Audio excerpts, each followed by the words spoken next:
Yes, nate nkomyewo kulamusizaako nnyo gwe naye gy'osinza obba ng'otuwuliriza kutegeeza nti oli ku Yugi Update TV kw'osinzira obba ng'otuwuliriza. Pulezidenti w'ekibiina kya National Unity Platform Robert Kyagulanyi Ssentamu asindise strong message eri pulezidenti wa Burkina Faso Ibrahim Traoré. Amusindikidde obubaka gwe mukwano gwange ali eyampuliriza, obubaka obuzito obw'amaanyi obulimu amakulu. Golowooza bubaka ki? Newankubadde omukulembeze w'ekibiina kino ekya National Unity Platform agenda maaso n'okuba nga atalaga South Africa, mu lugendo lwe eyo gy'asinzidde okuba ng'asindika obubaka buno obw'amaanyi ennyo nga busindika mu Burkina Faso eri pulezidenti Captain Ibrahim Traoré.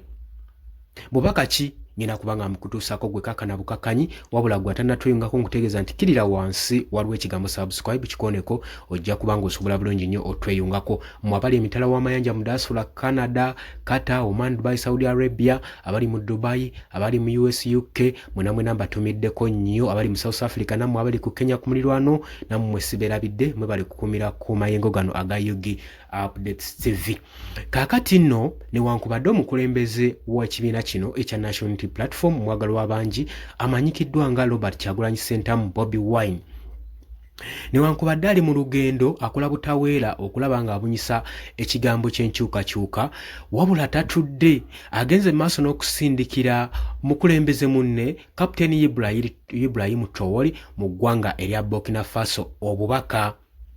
Agamba newankubadde bino bigambo bya Robert Kyagulanyi Ssentamu, amugamba newankubadde abannansi bo bakwagala nnyo, obukulembeze bo babwagala, era oli mukulembeze mulungi weewaawo, era abannansi beegulumiza, era bakuprayizinga, era beenyumiriza mu kubeera n'omukulembeze omulungi ate erya ntama ateetiiririra okubanga ayagala otwala eggwanga lye mu maaso. Jjukira Ibrahim Traoré ono bukyanga ajja mukulembeze mu mwaka gwa 2022 wansi w'obukulembeze bwa Mwami Paul.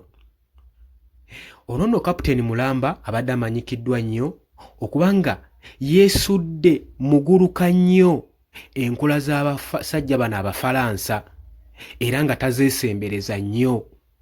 Bukyanga akwata entebe y'obukulembeze akoze ebintu bingi nnyo, abakoledde ebintu bingi nnyo, abazimbidde zi factories, abazimbidde shelters, accommodation ez'obwereere.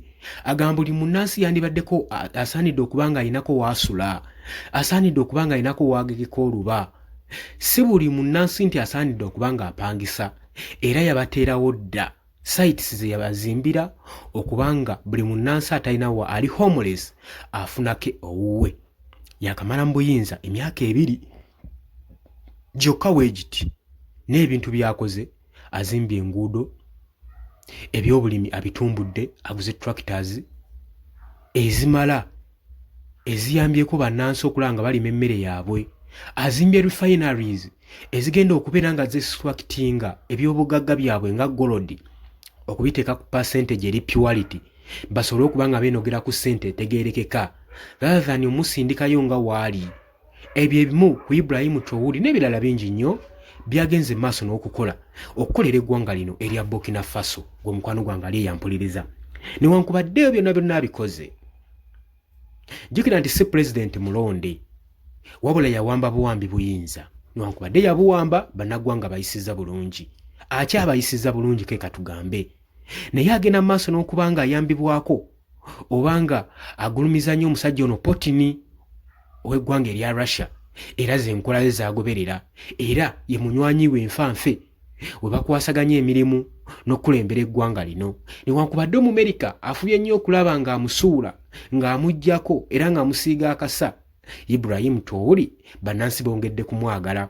Kakati ne mu mbeera eyo omukulembeze w'ekibiina kino ekya National Unity Platform mwasinzidde okusindika obubaka obw'enjawulo ng'abusindikira mukulembeze munne Captain Ibrahim Traoré ow'eggwanga erya Burkina Faso, ng'asinzidde mu ggwanga erya South Africa, ng'amugamba nti newankubadde bannansi bo bakwagala nnyo newandibadde oteekawo demokrasiya bannansi ne bafiiringa okubanga bakwenyumirizaamu nnyo nga balina pulezidenti omulonde wandibadde otegeka akalulu ne bakulonda bulonzi ne bafiiringa nti no balina omukulembeze gwe beenyumirizaamu rathan okufiiringa nti no balina boosi mu bukulembeze bwabwe.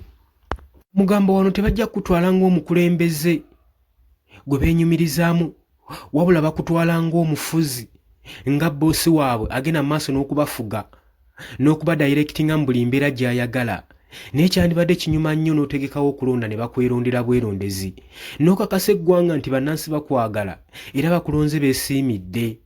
Bannansi ne batakitwala nti nno bakulembera nga just boosi waabwe eyakeera obukeezi ku makya n'awamba entebe eno. Kirowoozo kirungi nnyo naye tetumanyi Electoral Commission ne gavumenti ya Ibrahim Traoré ensonga eno egenda gyogerako ki. Oba olaba obubaka buno ddala bulimu eggumba. Munnansi yandisaanidde okuba ng'alaba nti omukulembeze we teyamuwamba buwambi wabula yennyini ye yamwerondera. Kati nno kye kintu kyamusaba era bwe bubaka omukulembeze w'ekibiina kya National Unity Platform Robert Kyagulanyi Ssentamu bw'asindikidde Ibrahim Traoré. Katulabe oba Ibrahim Traoré anaarespondinga ku message eno. Jjukira bannansi tebannaba kubanga bamwemulugunyamu n'emabegako awo yali wakukyali eggwanga lino erya Uganda. Naye bannayuganda ne bamusindikira obubaka ne bamugamba totawaana kujja mu Uganda oba okyagala obulamu bwo. Okategedde akantu ako era ne yeebuuza Ibrahim lwaki bwe njagadde okusinkana mwami we Kaguta Museveni bannayuganda baŋŋamba sijja singira ggwanga lya Uganda. Era ensonga eyo ekyamubuuza by'omutwe okitegedde. Oli ku Yugi Update TV osinzidde okuba ng'otuwuliriza kutegeeza nti okola kyamaanyi nnyo gw'atannatweyungako. Nkubiriza ogende wansi waliwo ekigambo subscribe okikoneko ojja kuba ng'otweyungako. Abali mu diaspora mbatumiddeko nnyo. Tugenda kuba nga tukomawo mwebale kwekuumira ku mayengo ano. So okujja mu comment section n'oyongereza kubaka bwe nkuteeridde ku mbagala nnyo mweraba.